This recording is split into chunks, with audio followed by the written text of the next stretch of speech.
Hola, sí, ¿qué tal? ¿Cómo están? Bienvenidos, bienvenidas, buenas tardes a esta sesión vespertina del segundo día de Foco. Este encuentro tan enriquecedor, tan nutritivo que han organizado las compañeras, un equipo de trabajo que la verdad ha hecho un programa y está desarrollando un evento que agradecemos como ciudadanos y ciudadanas de la ciudad. Y también que agradecemos por la temática, por cómo la están afrontando y por la diversidad que planteamos. Nos acompaña pues una mesa interesantísima, vamos a hablar de migraciones, vamos a ampliar la perspectiva de las migraciones y lo vamos a hacer con Joana, con Rafaela, con Natalia, con Lamin, que iremos presentando, y también con Loweila, con Lala, que está de camino, en esa cosa tan habitual, tan frecuente, que ocurre en Canarias a menudo, que es un atasco. Entonces está en este ritual, en este rito que tenemos, ¿verdad? Sobre todo los viernes al mediodía. Bueno, en algunas carreteras no son solo los viernes al mediodía, pero sobre todo viernes al mediodía, pues es algo que ya empieza a ser hasta una tradición, ¿no? J15. En esta mesa vamos a hablar de la arquitectura, de la geografía, de la cartografía de las migraciones en Canarias. J15 llegó al Hierro. Lleva enterrado ahí unos días, desde el 6 de noviembre. J15 murió prácticamente solo. Nadie sabía quién era, ni siquiera su nombre. Por eso se llama J15, porque la primera patera es la A y la primera persona que desembarca es el 1. El segundo cayuco es el B, la primera persona que desembarca es el 1.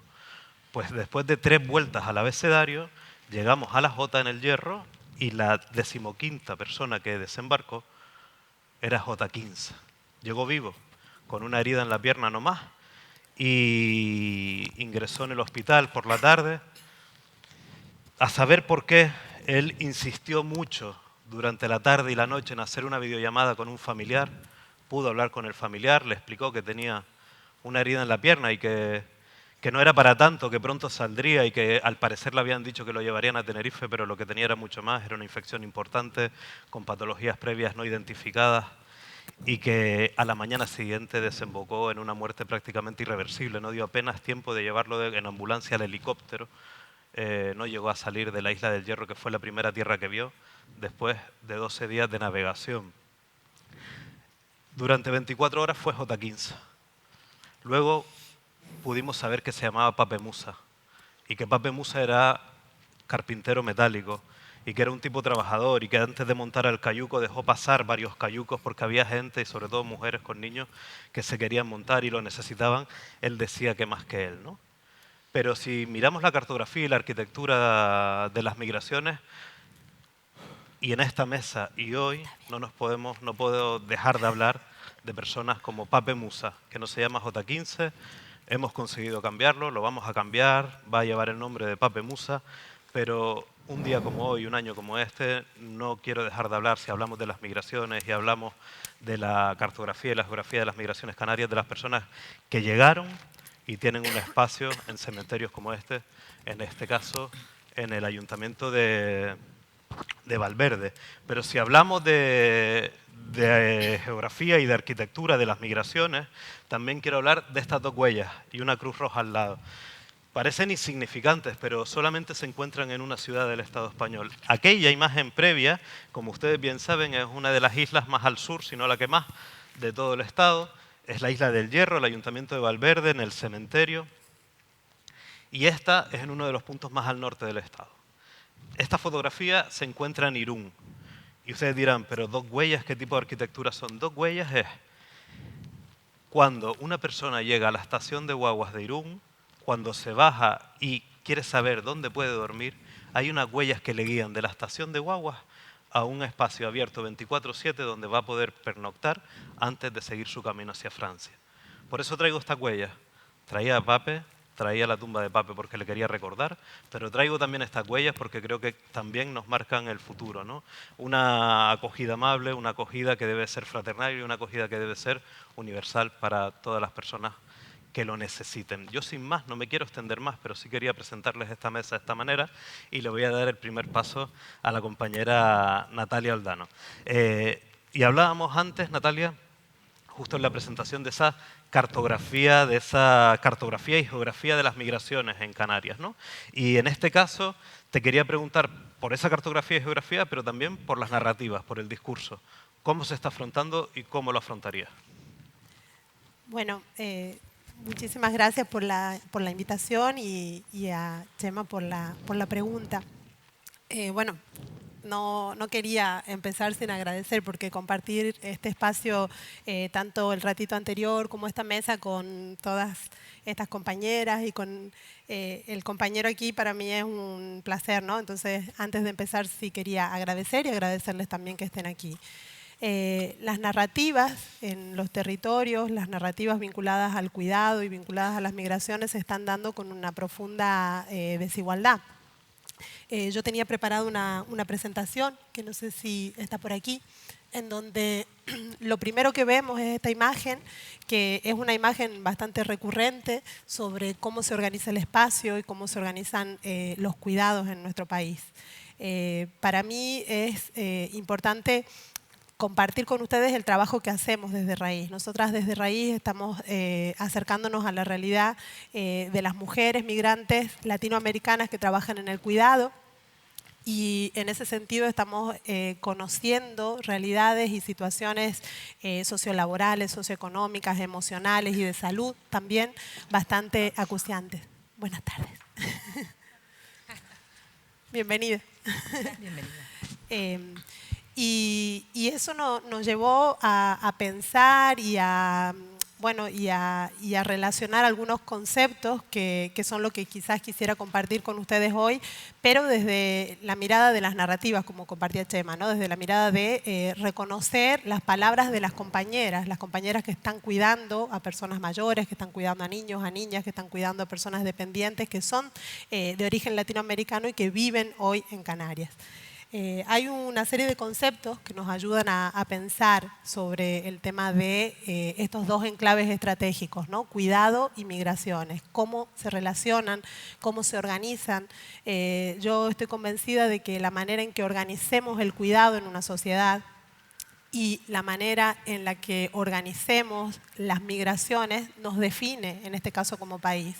En este sentido, aquí en Canarias estamos hablando de una organización de los cuidados que está sobre todo en el marco de las familias, dentro de las familias responsabilidad mayoritariamente de las mujeres, y cuando en el seno de una familia hay alguna situación de cuidado a resolver, muchas veces reemplazamos a una mujer por otra, muchas veces esa mujer es una mujer extranjera, muchas veces una mujer migrante, muchas veces esa mujer está en una situación administrativa irregular y nos encontramos con una cartografía del cuidado, tomando lo que tú comentabas, bastante precaria, ¿no?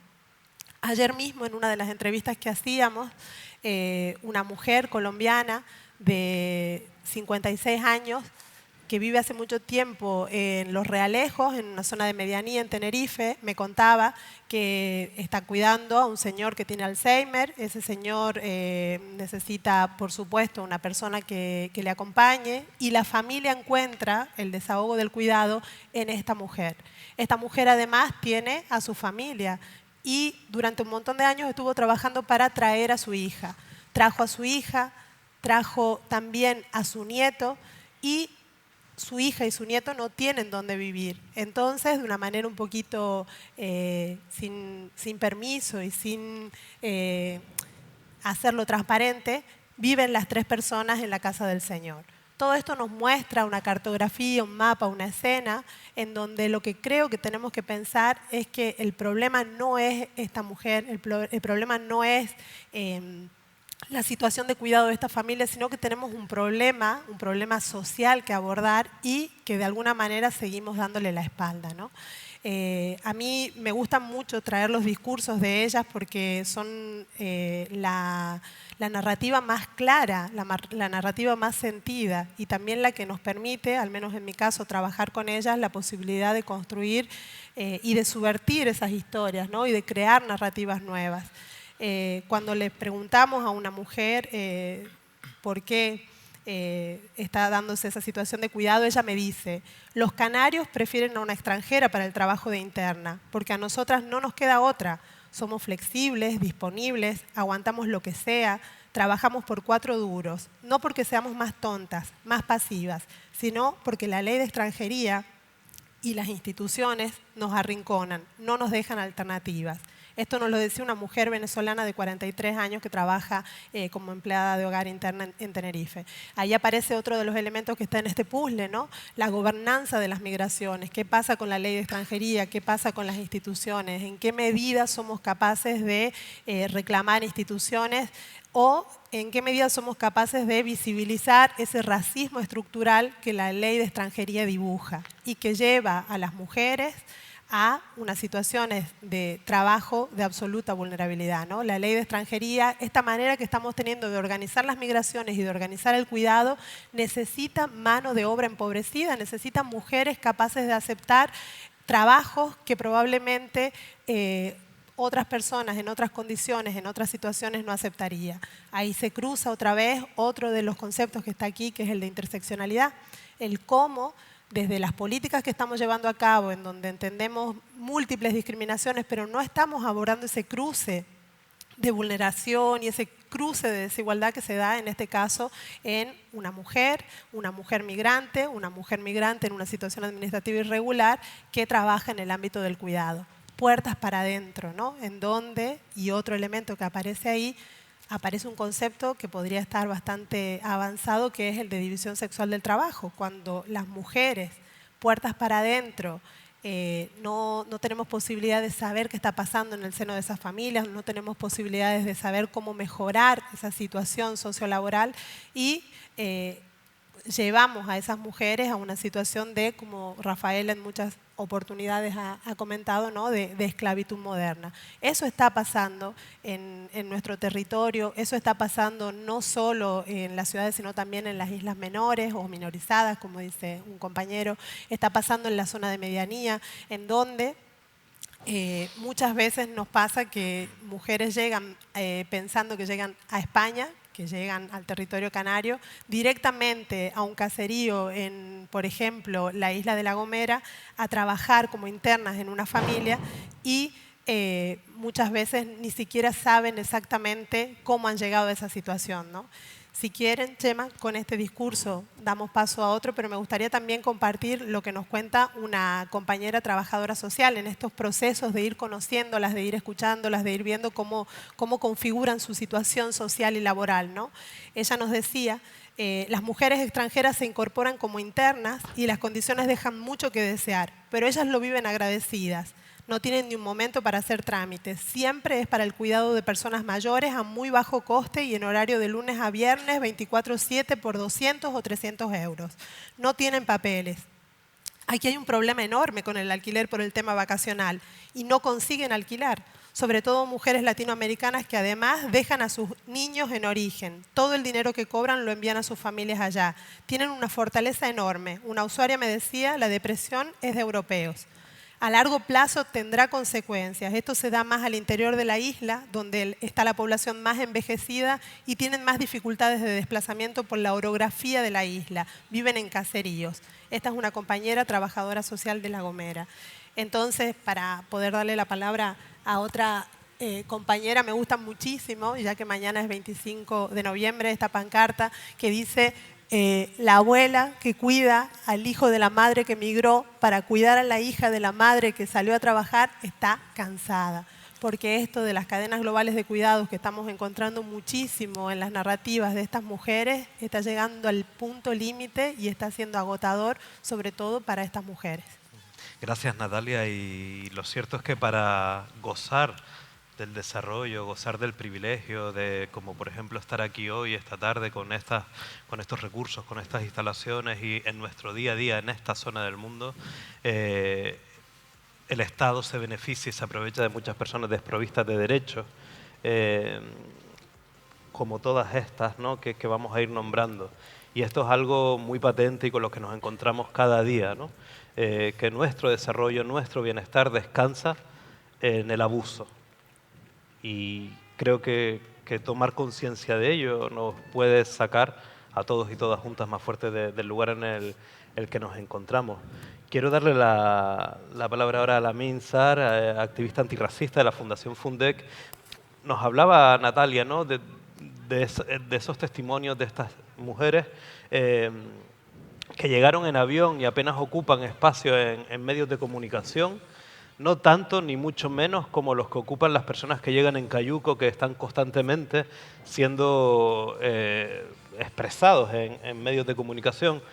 Por lo que fuera, están estigmatizados con la imposibilidad de llegar en avión.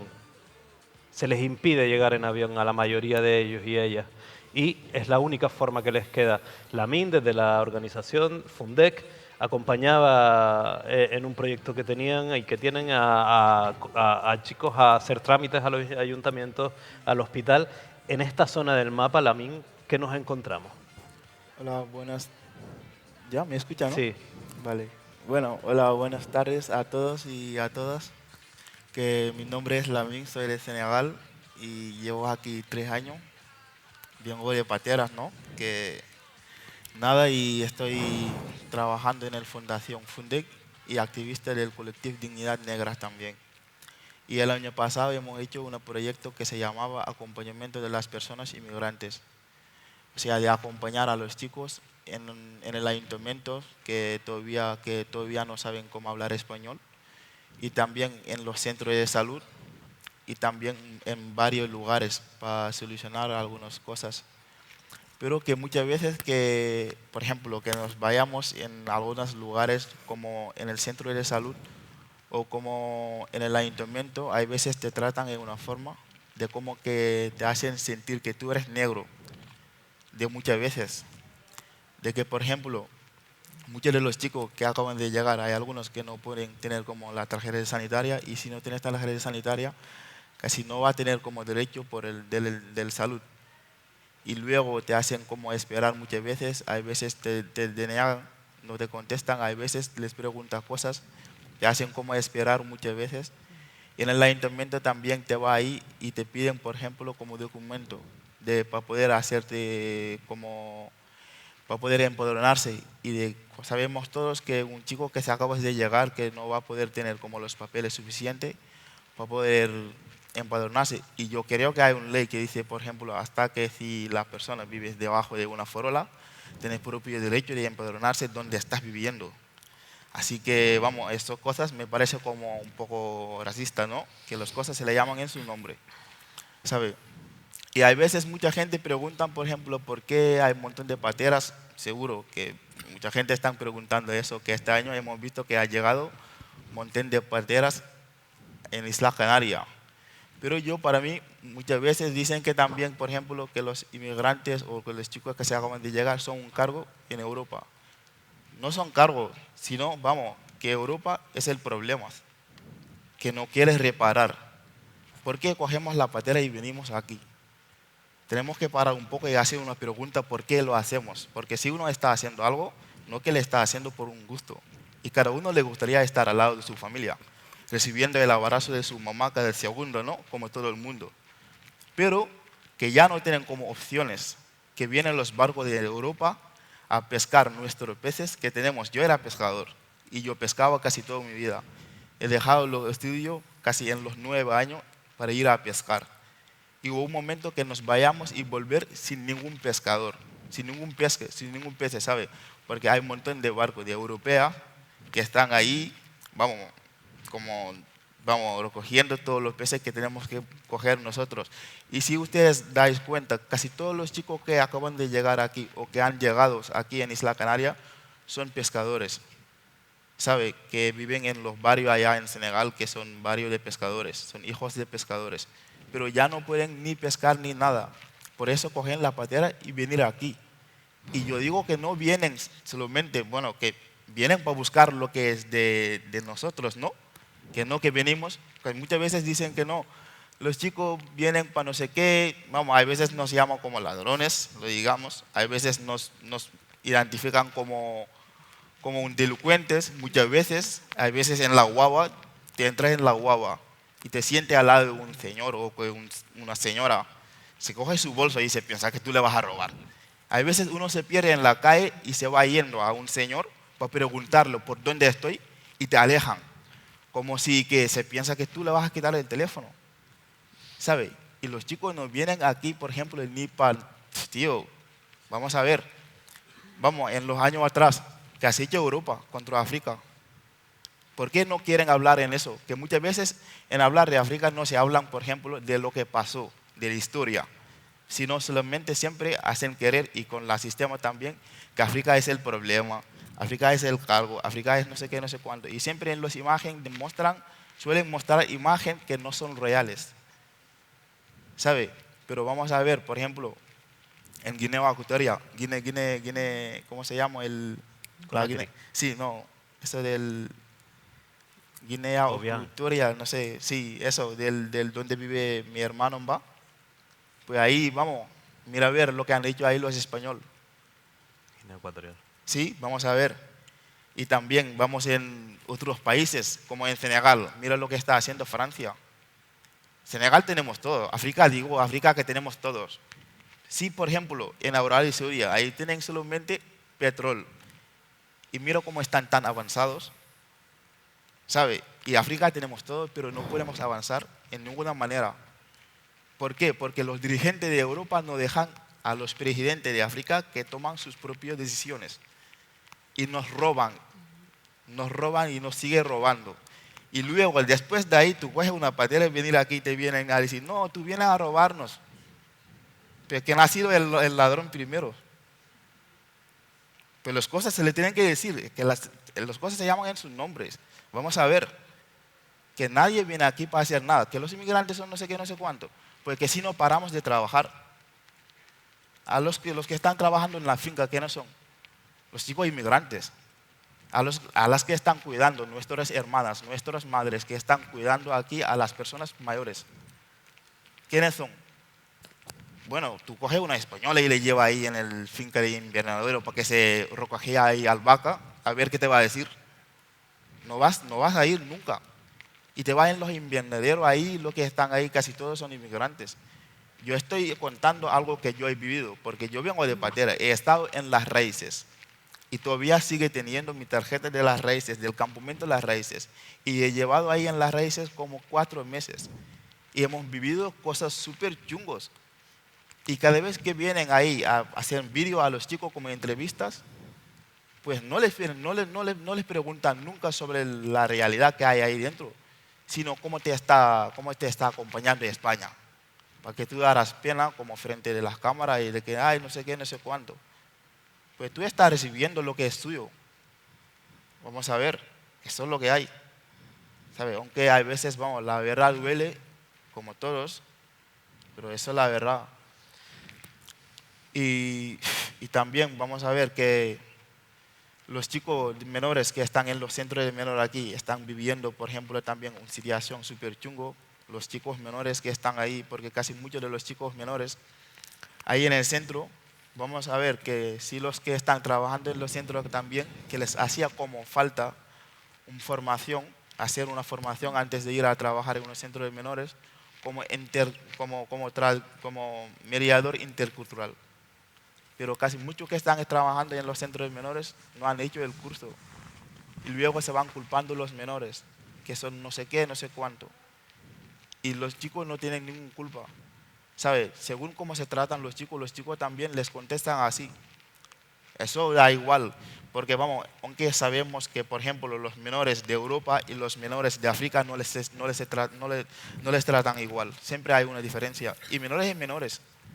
Por ejemplo, aquí muchos menores de África, que son africanos, están ahí jugando en los campos de fútbol ahí, que tienen muchísimos talentos, y no les quieren fichar, no les quieren hacer contrato para que jugaran en esos equipos. Y si fuera hijo de aquí, la harían. Entonces siempre como nos separan, nos hacen sentir que eres negro, que no eres de aquí, que no sé qué, no sé cuántos. ¿Sabes? Deberían dejar de mostrar que España es blancos. Que no, eso no existe. Gracias, Lamin.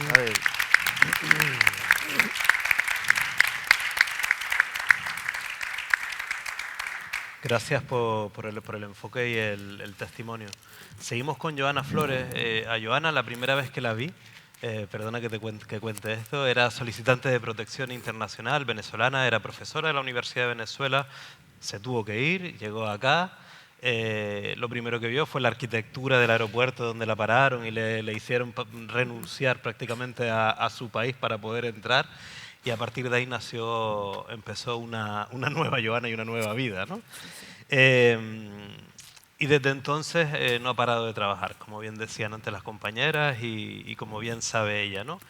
Y trabaja con personas migrantes, ella misma ha hecho un recorrido también por esta cartografía migratoria de la legislación y de todo lo que le ha costado. Y en tu caso, el enfoque lo querías poner en la salud y en la salud mental en particular de las personas migrantes, ¿verdad? Por supuesto. ¿Me escucho? Sí. Ay, qué lindo. Sí, cuando un migrante, escuchando a Lamin, yo estoy segura que cuando Lamin se bajó de la patera, volteó y dijo, ¿dónde voy a trabajar? Cuando nosotros los migrantes nos bajamos del avión, preguntamos, ¿dónde vamos a trabajar? Pero la idiosincrasia administrativa a veces es tan dura que nos golpea y después nos sigue golpeando. Es que hasta los elementos mismos del ambiente son diferentes. Hoy en día yo trabajo en un centro de personas, de migrantes con doble vulnerabilidad, es decir, personas que encima de ser migrantes pueden cursar con una discapacidad o con una situación diferente que haga las cosas un poco más duras. En la medida en que nosotros vamos caminando y vamos siendo atacados por el medio administrativamente, que nos hacen esperar un poco más en el centro de salud, que no nos toman en consideración en esta historia de quién ayuda al que ayuda cuando estamos en las casas, siempre nos tenemos que preguntar nosotros mismos qué está pasando adentro. La migración es una montaña rusa, pero ¿qué va a pasar con nosotros a futuro? Este espacio es para generar voces, voces críticas, voces que desarrollen ese pensamiento crítico que no tiene que ver con los ministerios, que no tiene que ver con lo que hagan los otros, tiene que ver con lo que hacemos nosotros mismos como entes de cambio, como controladores sociales de esta situación que estamos manejando ciudad. En el centro donde trabajo en este momento tenemos personas con discapacidad que han surgido, que la han tenido o que la han adquirido en el transcurso del viaje, y vemos a veces tantas injusticias en relación a esto. A mí no me gusta incluso hablar hoy en día de racismo, porque ni ponerle etiquetas a las cosas, porque eso no me hace seguir caminando discursivamente. Y no hablo del externo, porque es maravilloso estar en este tránsito discursivo.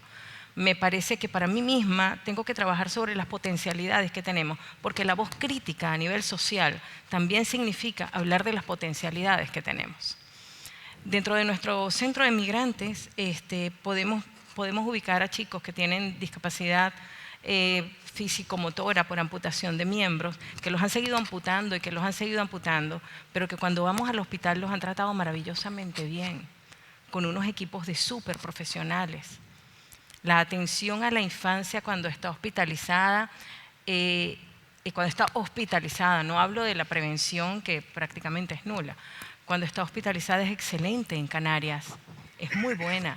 El personal sanitario es afectivo, es cercano. Pero ¿qué pasa cuando esas personas salen de ahí? ¿Qué pasa realmente con el migrante que viene y que tiene las piernas, que ya no tiene sus piernas y quiere trabajar? ¿Qué pasa con el futuro, que no puede ser promisorio porque no lo puede ver? ¿Qué pasa con la calificación y certificación de las personas con discapacidad? Pues bueno, sí, pasa algo, que no pueden ser calificados y certificados. ¿Y qué pasa con la calificación y certificación? Eso es algo que inventó la Organización Mundial de la Salud, que da una codificación, y sabemos en estadística lo que significan los códigos. Cada vez que hay un número, mira, eso significa dinero. Si las personas con discapacidad no tienen una codificación, no tienen un manejo adecuado de la intervención biológica, psicológica y social, y no tienen presupuesto porque no existen, y el Estado a la vez se está quejando que no tiene presupuesto, ¿a qué estamos jugando? ¿Qué pasa con los niños que salen del hospital y no logran adaptarse? Pero que en materia de salud mental el Estado nos dice, la ley de educación es preciosa, eso a favor. La ley de educación habla de nuestros niños migrantes con intervención, con mediadores culturales, con mediadores lingüísticos, pero resulta que las escuelas muchas veces están solas. Entonces son niños etiquetados en múltiples ocasiones. Y la etiqueta significa que anoche un padre se sentó al frente de mí y me decía, ¿qué pasa? Estoy agotado. Y me preguntó desde su corazón con una palabra en francés que yo no sé qué es. Y me preguntó si su hija iba a ser un problema en la vida, si ella iba a seguir siendo un problema. Nosotros jugamos un poco porque, bueno, los africanos y los latinos tenemos una cosa sabrosísima, que es que nos reímos del dolor y eso es un acto de resiliencia. Entonces, en medio de esa situación tan dura, empezamos a burlarnos y decíamos, es que ella es como una mariposa. Ella es una mariposa que salta, que quita, que pone. ¿Y qué va a pasar con esa mariposa a futuro? Si nosotros como ciudadanos no vamos todos los días a pedir calificaciones y certificaciones de personas con discapacidad, nadie se va a hacer la pregunta de si es necesario. Si los padres que acuden a esa escuela no se dan cuenta que hay niños que no están atendiendo y que están agrediendo a otros niños, porque es la única manera de comunicarse en la vida, entonces no vamos a tener un mediador cultural, no vamos a tener personas que puedan hacer la interpretación de esas dos realidades. Esa niña es la ciudad que queremos. Anoche pensaba en eso, salí tocada, ¿saben? Anoche pensaba en eso y en este espacio, porque ella es la ciudad que queremos, esa risa es la ciudad que queremos. Esa risa negra que solo se le ven los dientes en la oscuridad de la noche, bailando con este guaguancó que tenemos desde lo latino, en una ciudad maravillosa. Ella es lo que nosotros queremos, pero no podemos domar a nadie. Tenemos que aprender de esas personas. Tenemos que aprender de todos nosotros y dentro de la comunidad que somos. Y en la medida que nosotros aprendamos y seamos voz, en esa medida, no quejándonos. Yo no hablo de la queja, yo no hablo de términos peyorativos en medio de la circunstancia. Yo simplemente hablo de la responsabilidad social que tenemos cada una de nosotros como personas, como las personas que estamos en este espacio, para ser contralores sociales, para hacer voz, para hacer cambio. Y en ese pequeño espacio donde nosotros estemos, que puede ser la tienda del chino Dani, que perdón, no es chino, es japonés y se llama Dani, hablar con él de lo que está ocurriendo, o ir a esa escuela donde está la niña, o pedir todos los días una calificación y una certificación de persona con discapacidad, o ir al centro de salud y volver a preguntar, y volver a preguntar. Somos nosotros los que ya estamos un poco más activos, ¿no?, en esto, quienes tenemos que ser la voz de las voces que no son escuchadas todavía, pero que se bajaron de la patera, nos bajamos del avión, volteamos y preguntamos, ¿dónde vamos a trabajar? Gracias, Joana.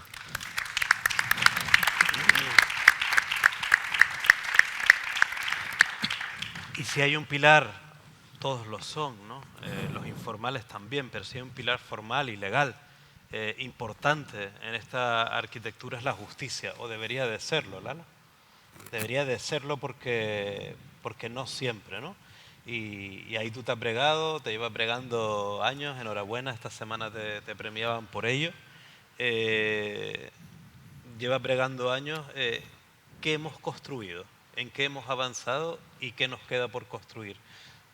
De forma breve, relativamente. Seré breve, señoría, como dicen, ¿no? Buenas tardes a todas y a todos. Muchísimas gracias por venir un viernes y robarle tiempo al tiempo y estar aquí. Disculpadme porque con esto de la huelga de controladores en Lanzarote, pues he llegado tarde corriendo.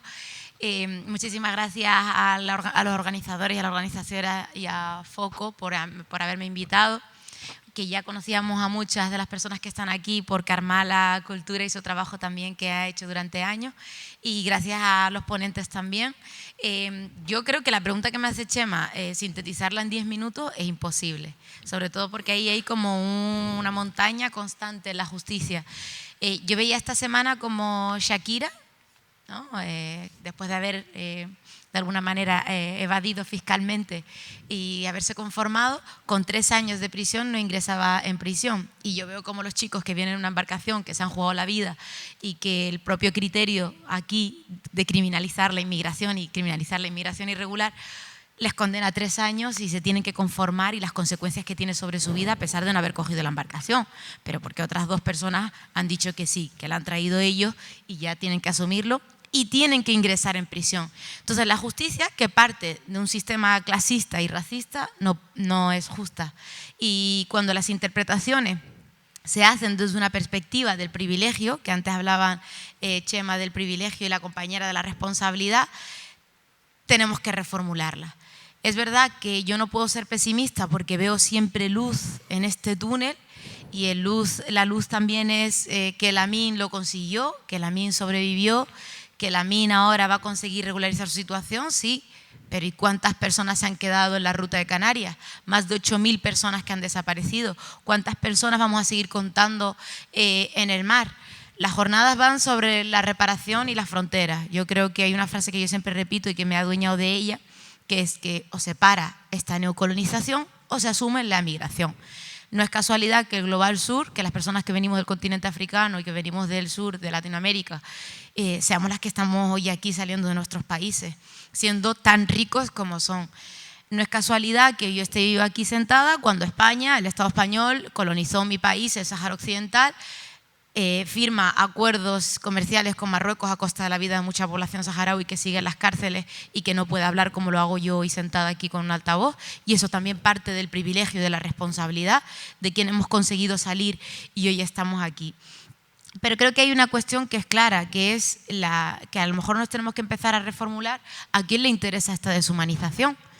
¿Quién se beneficia de que las personas migrantes tengan que salir de la manera en la que salen? Y aquí también invitaría a leer el libro de Sani, que es una persona que también tuvo que emigrar, y todo lo que ha supuesto para él llegar hasta donde ha llegado, y cómo de alguna manera exponemos a la gente a que se deshumanice en el camino, y el que lo consigue bien, lo consiguió. Pero aquí también la reflexión de ¿por qué no puede salir por las vías legales, seguras y dignas sin poner en riesgo su vida? ¿Por qué mujeres y niñas, aprovechando que encima es el 25N y que es el día contra la eliminación de la violencia machista, seguimos viendo cómo hay mujeres a las que exponemos a que estén? Claro, y luego queremos protegerlas, queremos evitar que sufran violencias sexuales, de género, y que sean víctimas de redes de trata o de tráfico ilícito de personas humanas. Pero ¿quién es el que de alguna manera ocasiona que una mujer con sus propios hijos no pueda salir en un avión, no lo puede hacer por las vías legales, seguras y dignas, preservando su dignidad? ¿Quién es al que le interesa deshumanizar la vida de las personas que llegan a Canarias o que llegan al Estado español o que llegan a la Unión Europea y que lo consiguen? Pues parte de unas políticas racistas. Y aquí hay que poner el foco sobre el racismo, y es claro y evidente. Cuando vimos que se abrieron las fronteras para gente refugiada blanca, vimos que había mecanismos donde se preservaba la dignidad y la vida de las personas que querían salir y que podían hacerlo.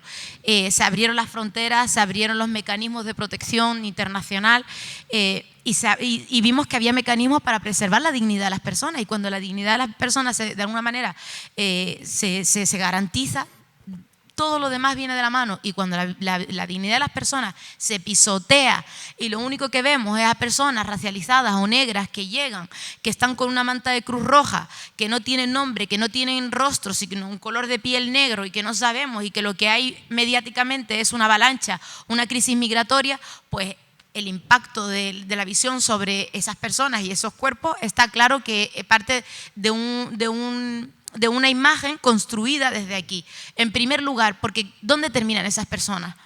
En segundo lugar, ¿por qué esas personas no pueden salir por las vías por las que salen el resto de personas? ¿Por qué unos pasaportes no valen nada y otros valen muchísimo y permiten que una persona se pueda mover?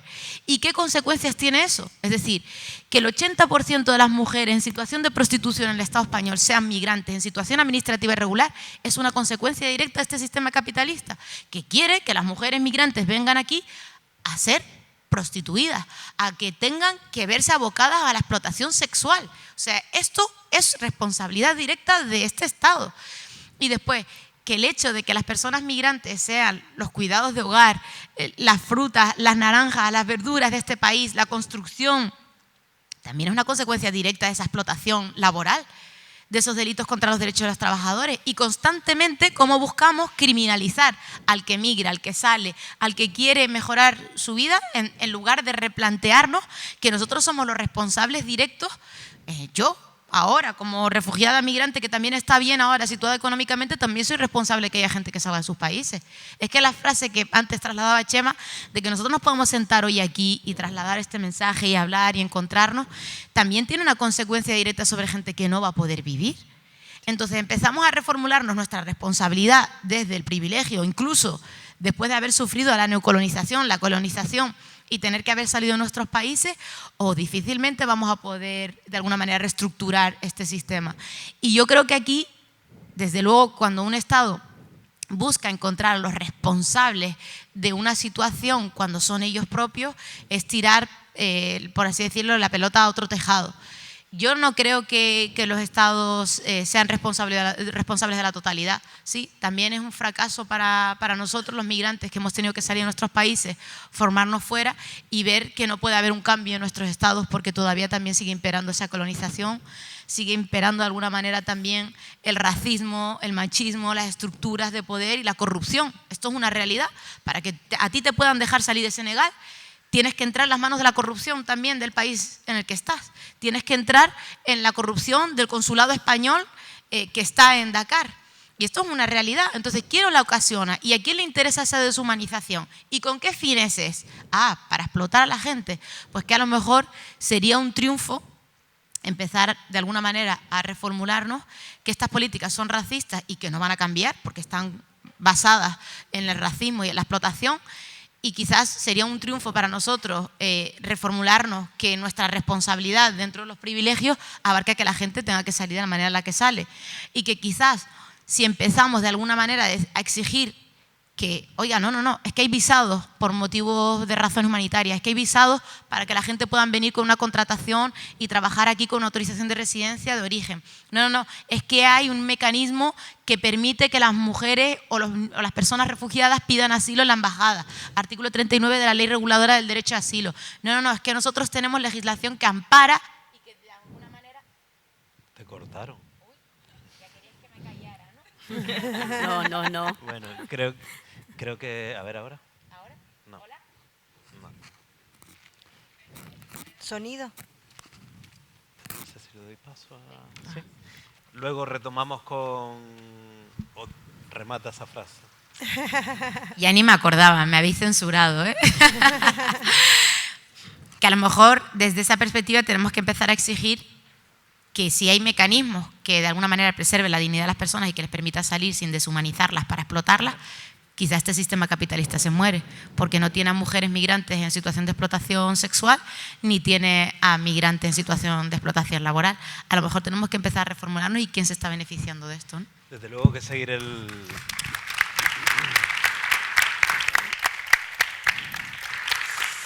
el rastro del dinero es una opción, ¿no? Y es una opción que nos suele abrir escenarios, ¿no? Y si seguimos el rastro del dinero, ¿de quién se beneficia de que las personas que llegan sigan llegando a pesar de haber alternativas y amplia literatura que respalda que hay alternativas? ¿Quién quiere a las personas desprotegidas? ¿Quién quiere a las personas indocumentadas? ¿Quién quiere a las personas estigmatizadas? ¿Quién se beneficia de ello? En España y en Italia claramente, y en otros países también, sé que en Francia también, pero España e Italia, que son los dos modelos que más conozco, hay un perfil de empresariado claramente que se beneficia de miles y miles de personas que no tienen derecho y que les pagan, bueno, que tienen derechos no reconocidos y que les pagan mucho menos de lo que deberían. Y es solo por esta razón que esas empresas no solamente multiplican sus beneficios, sino que en ocasiones son rentables, ¿no? Así que esta reformulación que plantea Lala también cambiaría buena parte del sistema empresarial. Los últimos minutos, Rafaela Pimentel, activista feminista, y en concreto ella va a enfocar hacia la autoorganización de las personas migrantes, porque en este panorama que hemos descrito, ¿no?, que además de en ocasiones trágico, como bien decía Joana, es muy divertido, porque eso no nos lo van a robar, ¿no? En ese panorama, la autoorganización, ¿no? Querías enfocar hacia la autoorganización de las personas migrantes, en concreto del colectivo de mujeres trabajadoras. Bueno, buenas tardes y gracias otra vez a FOCU por invitarnos. Y bueno, estamos hablando todos estos días de ciudades, de ciudades, de nuevas ciudades, de esas ciudades donde queremos que las cosas funcionen, y esas ciudades está compuesta por muchísima gente, ¿no? Y dentro de ello pues ya hemos hablado y han hablado las ponentes y los ponentes acá. Y creo que esas ciudades, aquí estamos las trabajadoras de hogar, las cuidadoras, que en su mayoría somos personas migrantes y que en los últimos años estamos sosteniendo todos los cuidados de esta sociedad y de estas ciudades.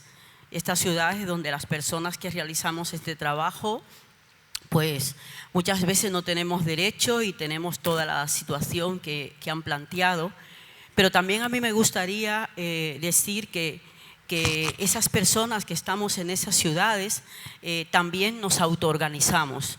Cuando vemos que hay una situación complicada donde las trabajadoras de hogar no tenemos derechos, donde tenemos que permanecer 3 años por una ley de extranjería que no nos permite ser visible, pues también nosotras nos hemos buscado esa manera de autoorganizarnos.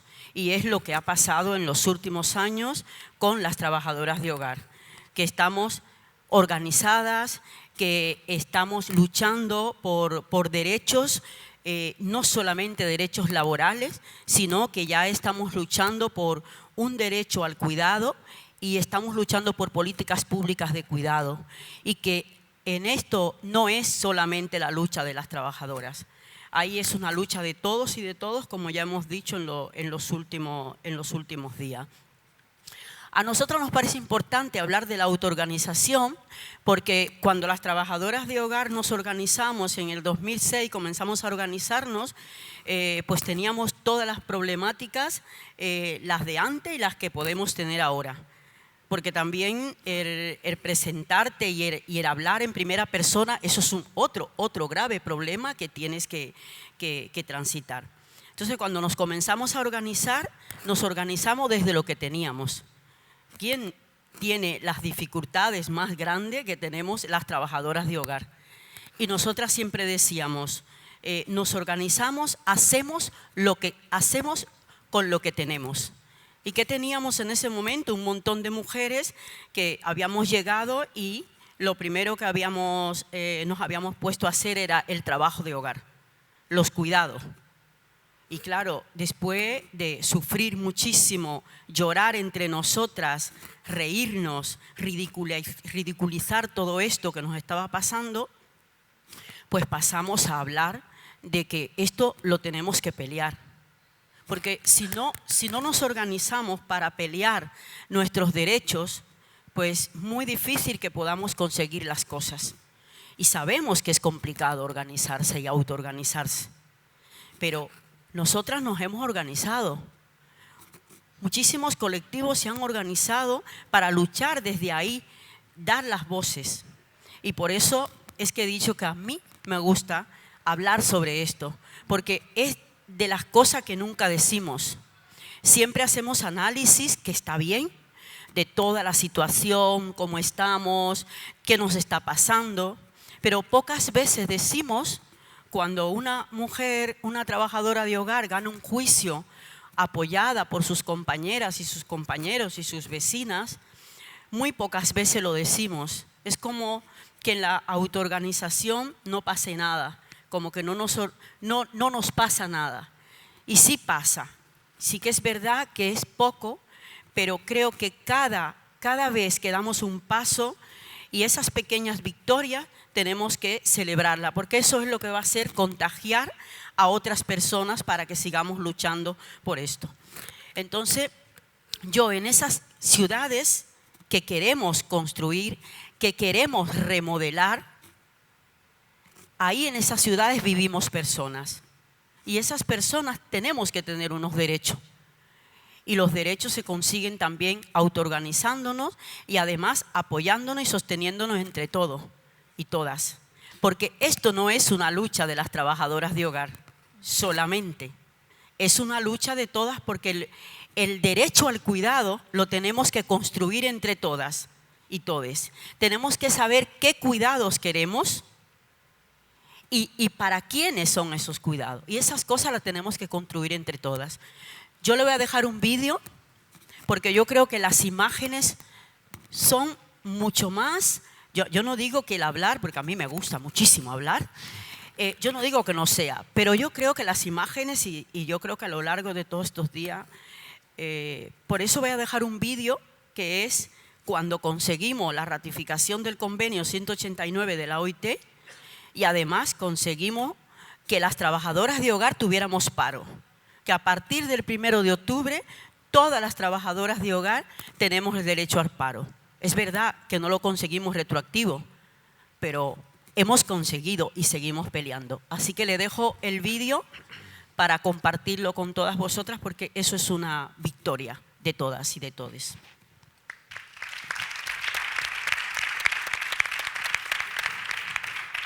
Para las compañeras que se han marchado a nuestros países, que se han ido con una mano adelante y otra atrás. Para las compañeras que han muerto aquí y que no pudieron ver esto. Victoria para todas compañeras, a las 600.000 trabajadoras del hogar que estamos aquí en España.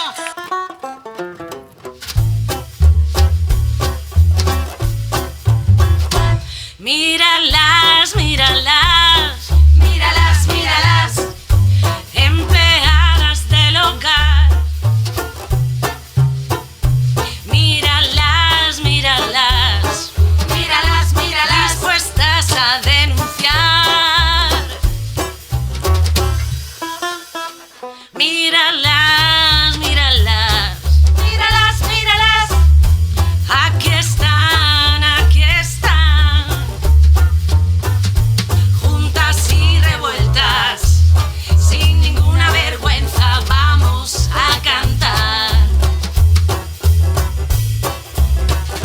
Feministas sin par y dispuestas a luchar.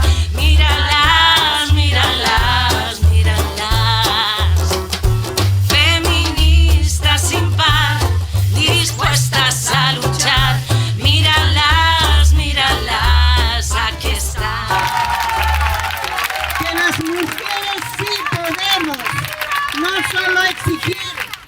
no solo exigir, también plantear propuestas y que nuestras propuestas sean escuchadas. No solo sabemos pedir, sabemos proponer, somos capaces en las calles, somos capaces con los papeles y somos capaces para poder sentarnos en el Congreso a futuro con nuestras futuras generaciones. Estamos unidas, estamos organizadas, esta es nuestra lucha y nadie nos la va a quitar. Muchísimas gracias por todos esos desvelos, por todo ese cansancio que se ha acumulado para poder conseguir estos derechos. No ha sido fácil y seguiremos luchando en las calles para que todas las mujeres tengan un trabajo digno. Esto es histórico, compañera. Cuando estábamos en Turín, que nos dijeron que el convenio 189 España no lo iba a ratificar, un grupo de compañeras que estábamos allí haciendo una formación, dijimos, vamos a formar un grupo, una comisión para luchar por el convenio 189 de la OIT. Dejamos los nuestros para cuidar los vuestros. Feministas sin par, dispuestas a luchar. Míralas, míralas, míralas. Feministas sin par, dispuestas a luchar. Míralas, míralas, aquí están, aquí están. Míralas, míralas, aquí están.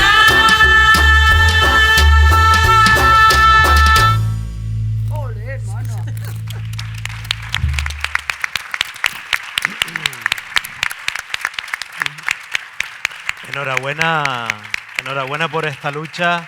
Enhorabuena a todas ellas, desde luego uno de los mayores logros del gobierno anterior, pero el gobierno actual hay que seguir exigiendo y hay que seguir luchando milímetro a milímetro, ¿no? Esto no va a estar nada regalado, aquí hay que conquistar cada momento y cada espacio. Lo hemos intentado hacer lo más conciso posible. Sé que las compañeras tendrían más cosas que contarles, pero apenas quedan 3, 4 minutos y estaría bien, me dicen que no, pero lo vamos a hacer. Un poquito de rebeldía, Estaría bien, perdóname Laura, colocar alguna pregunta con principio y con final, que quisieran hacer alguna de las compañeras, alguna reflexión muy breve, algo que quieran decir. ¿Les apetece? Rebeldía. ¿No? Sí. Ah, mira, por aquí. Hola, bueno, seré súper breve. Han hablado mucho, creo que ha salido en la conversación, los centros de salud, y yo como médica en formación me gustaría saber si sienten estos espacios como un lugar seguro y si hay alguna propuesta para nosotros y yo poder trasladar a las compañeras y también organizarnos para que creo que la consulta tiene que representar un lugar seguro y que nadie se sienta violentado y, bueno, pues poner nuestro granito de arena y avanzar también en ese sentido. No sé. Yo puedo aportar que hay un colectivo que se llama Yo Sí Atiendo, que es un poco guadiana, pero están ahí siempre en la lucha y se puede contactar con ellos y ellas. Y es un colectivo tanto de médicos como de enfermería que están siempre en la defensa de atender a todas las personas y que además en la lucha por los derechos. No sé si quieres apuntar algo más con respecto a la atención sanitaria. Johanna. Es que... ¿Me Sí, escucho? sí, sí. Tengo problemas para saber cuándo me escucho. Bueno, nada, yo necesariamente le tengo que dar las gracias porque hoy he salido con una retroalimentación increíble con esto que está ocurriendo. Yo creo en el tiempo. Yo creo en el tiempo y en la hermosa juventud que tú tienes en tus manos. Yo creo en ti como un ente de cambio en el sitio donde estás trabajando. Todos los días, no importa cómo, tú te paras y haces la misma pregunta. Todos los días vas al mismo sitio y no te canses. No te canses porque esa palabra tuya se va a ver reflejada aquí, se va a ver reflejada allá, se está viendo reflejada en todos nosotros. Alguien nos apoyó, alguien nos hizo hablar. Sé tú la voz. Bueno, pues... ¿Quieres decir algo? No. En nombre de Lala, de la abuela, de Lamin, de Natalia, de Rafaela y de mi querida amiga Johanna, quiero darle las gracias a la organización y gracias a todas ustedes también por acompañarnos en esta tarde, por escuchar lo que hemos tratado de trasladarles y nada, desearles que sigan disfrutando de este estupendo programa que han preparado. Muchísimas gracias.